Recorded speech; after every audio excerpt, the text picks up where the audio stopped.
Erim Rustam minglab chaqirim olisda Kamas ida yol yurar. Men esa Piterdagi kommunalkada umumiy dushga kirardim.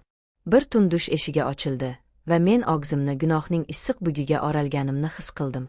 Mening ismim Shahnoza. 32 yoshdaman. Bu Zaxli Feter shahriga kelganimizga 3 yil bo'ldi. Eri Rustam Dalnoboyevchik. Uning hayoti yonlarida otadi. Bir hafta ba'zan oylab yo'qolib ketadi. Men esa shu yerda Fontanka daryosi bo'yidagi eski kommunalkatda yashayman. Bir xonani ijaraga olganmiz. 2 bolamizni Fargonaga onamga tashlab kelganmiz. Maqsad pul topish kelajak, ammo bu kelajakning bahosi yolg'izlik ekan. Men bir restoranda idish yuvaman. Har kuni sovuq suvdan qo'llarim qavarib muzlab musiqa ketadi. Lekin bu sovuqlik yuragimning muzlaganligi oldida hech narsa emas. Bu kommunalkada bizdan tashqari yana 3 xonada 3 xil odam yashaydi.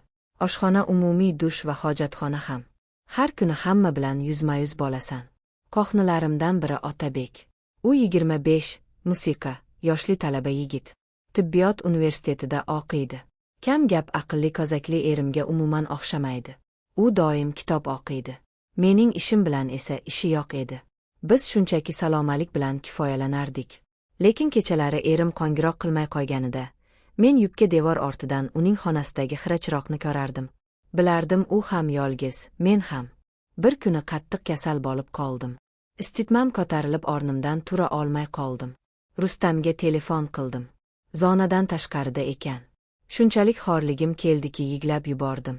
Men shu yerda begona shaharda olib ketsam ham hech kim bilmaydigandek edi. Shu payt eshigim sekin taqilladi. Zoriga ochdim. Ostonada Otabek turardi. Shahnoza opa, yaxshimisiz? Bir kundan beri ko'rinmaysiz, dedi u xavotir bilan. Uning qo'lida dori-darmonlar solingan qutchi bor edi. U bo'lajak shifokor axir. U mening yo'q, rahmat deyishimga ham qaramay ichkariga kirdi. Peshonamga qo'lini qo'ydi. Esitmangiz baland-ku. Hozir o'sha kuni u mendan bir qadam jilmadi. Menga bulon pishirib keldi. Dori ichirdi. Peshonamga sovuq kompress qo'ydi.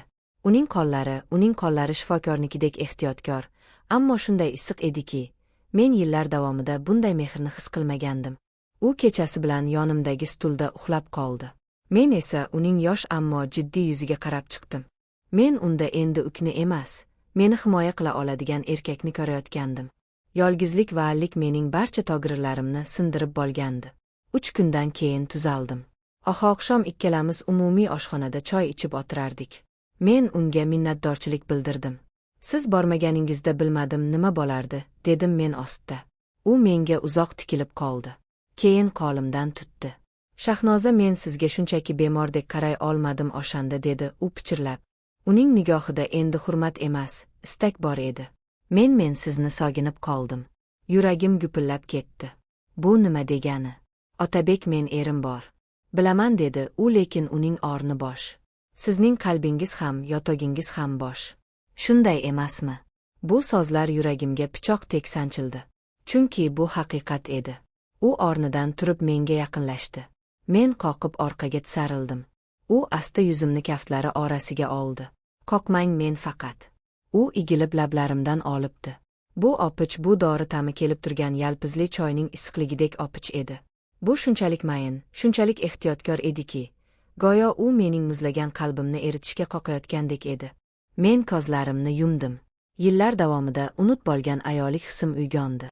Qonlarim beixtiyor uning bo'ynidan quchoqladi. Men uni o'zimga tortdim. Bu gunoh edi.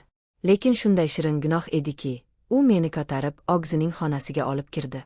Bu yerda xavfsizroq, dedi u kichirlab. U meni avaylab yechintirdi. Tanamdagi bolalarimdan qolgan chandiqlarni ko'rdi va ulardan olibdi. Sen go'zalsan, Shahnoza, dedi u. Men yig'lab yubordim. Bu baxt yigisi edi. Oxatun. U mening tanamni emas, qalbimni sevdi. Ammo bir marta boshlangan olovni to'xtatib bormasdi.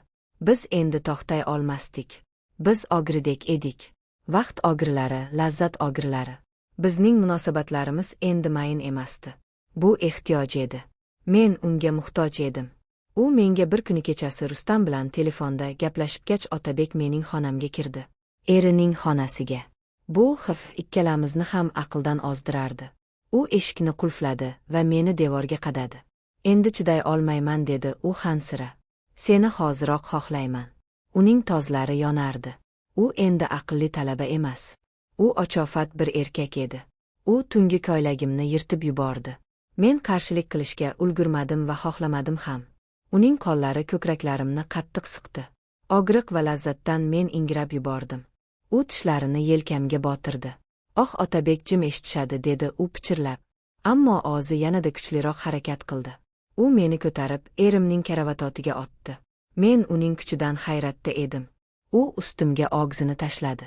U mening qulog'imga shunday iflos so'zlarni pichirlardiki, men uyatdan emas, lazzatdan yonardim. Uning har bir zarbasi tanamni larzaga solardi. Men uning belini tirnardim.